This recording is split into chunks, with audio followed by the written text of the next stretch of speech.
going to start with the number 7, the battleship here. What I've got is a piece of plate float glass in front of me, about a 1/4 inch thick, and adhered to it with just some rubber cement basically. I've got 2 sheets of 100 grit paper, easy enough to peel off, and then scrape the residue off with a razor blade and adhere new if I need it.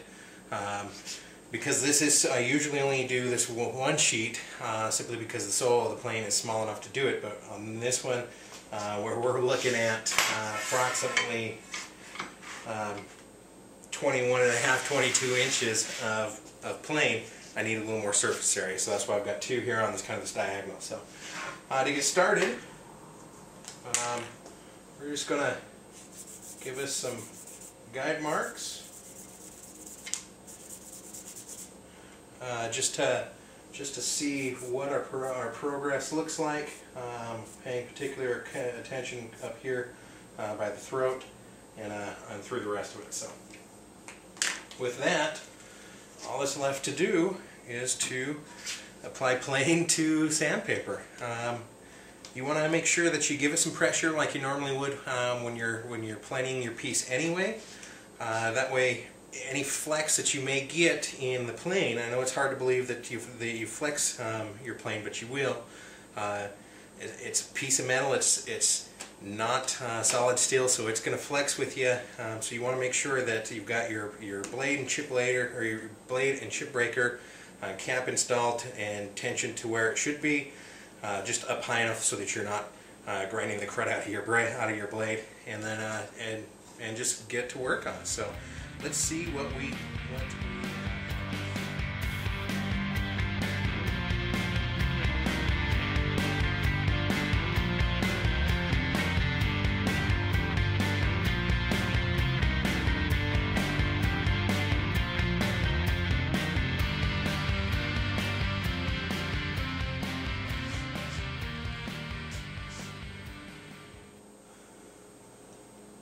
Not bad.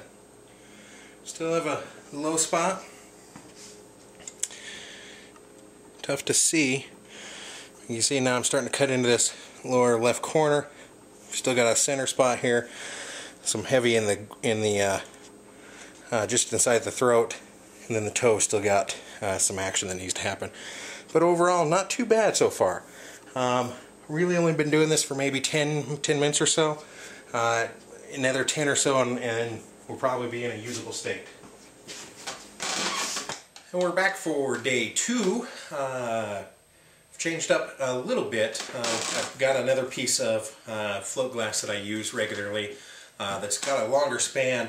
The 100 grit that I was using was probably not coarse enough to really get rid of all of the low spots that the joiner and probably the jack and smoother are going to have. So I've changed over to about a 60 grit, which is pretty aggressive, but I suspect that it's going to be able to take out those low spots just that much quicker, that much easier, and then I'll move back over to the 100 grit, smooth it back out, and move up from there. So with that in mind, let's just keep on working.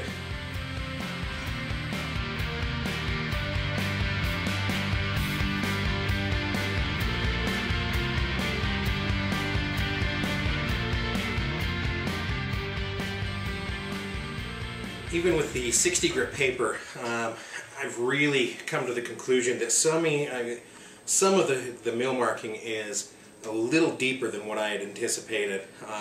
There's really only 3 or 4 spots that are troublesome.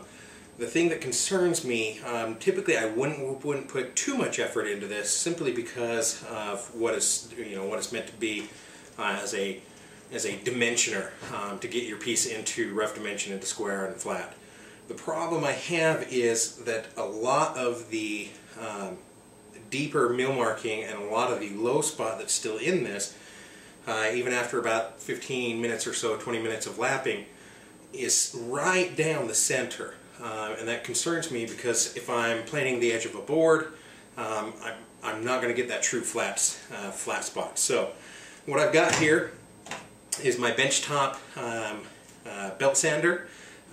It works like a charm in this instance. I have removed the back 90-degree stop here just going to have to be extra careful to make sure that I'm remaining in the center of the piece so that it's flat, or in the center of the machinery so that it's flat, and continue to move the plane back and forth to make sure that I'm getting an even wear, so I don't make things worse than what they are. So with that in mind, let's switch it on and let's see if we can get these flat spots put together.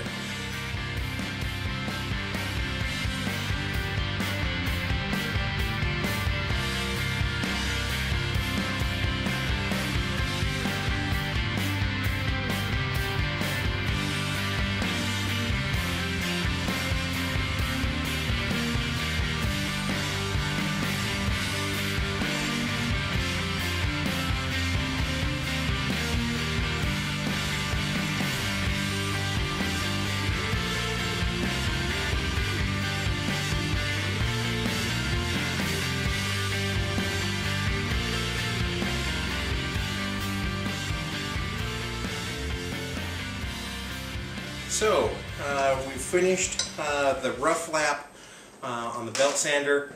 Everything should be pretty flat by now. All the major mill marking is gone. I would say we're probably 99% clean. There might be a couple deeper scratches here and there, but nothing that I'm going to worry about putting too much time and effort into. So with that, let's finish the flat lap on the number 7 here, and move our way up through the 5 and 4.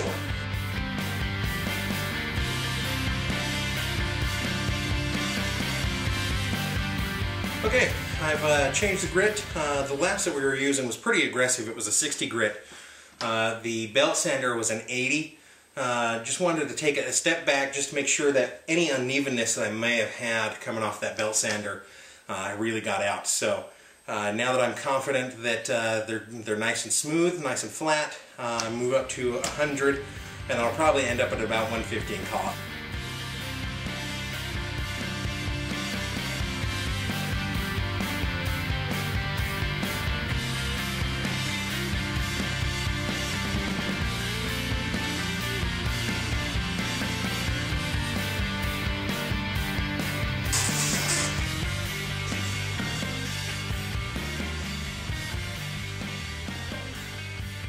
Not bad. Beautifully flat now.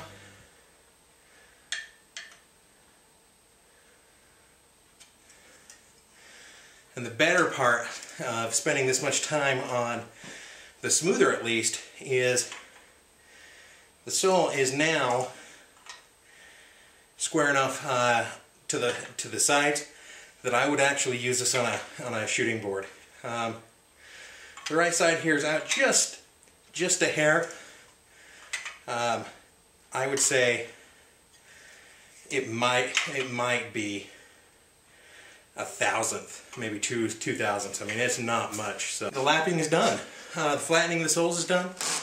Now it's time to, kind of tear them apart again, clean them all up, make sure I get all the metal dust off of them, get a coat of wax on the sole so that they don't start to rust, because the freshly ground, freshly milled surfaces will start to rust fairly quickly, even just from the oils and the sweat in your hands. So it's a good bet to put some wax on that as soon as possible.